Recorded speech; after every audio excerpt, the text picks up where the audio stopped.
నా ప్రార్థన అంగీకరించి ఉన్నావు. హల్లెలూయా.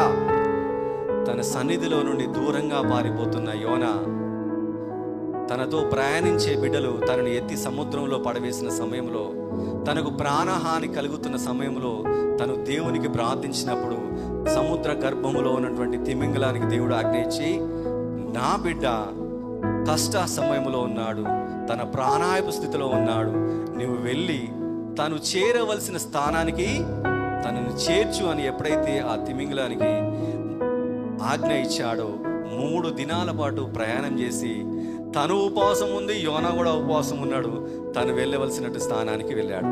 ఇది మానవుని యొక్క ప్రణాళిక, మానవుని యొక్క ప్రయాణం. మానవుని ప్రయాణములో, మానవుని యొక్క ప్రణాళికలో ప్రమాదాలు ఈ విధంగా భయంకరమైనవిగా రావచ్చు. కానీ ఎప్పుడైతే సృష్టికర్త అయినటువంటి దేవుడైనటువంటి యేసయ్యను తెలుసుకొని తనను తాను పశ్చాత్తాపడే, దేవా నేను నీ సన్నిధిలో నుండి అనేక మారులు తండ్రి ఈ మాసములో వెళ్ళిన సందర్భాలు లేకపోలే, దేవా నన్ను క్షమించు తండ్రి. దేవా ఈ దినాన యోనా ఏ విధంగా పాతాళ లోకపు గర్భంలో, సముద్రం యొక్క గర్భం నుండి తాను యెహోవాకు ప్రార్థించినప్పుడు ఆ యొక్క, అది నిజంగా చెప్పాలంటే అది ఒక రకమైన మరణశాసనమే. మరణశాసనమేనా?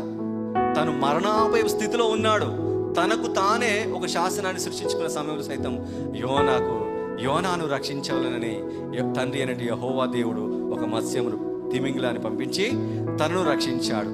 అపోస్తుల కార్యము 27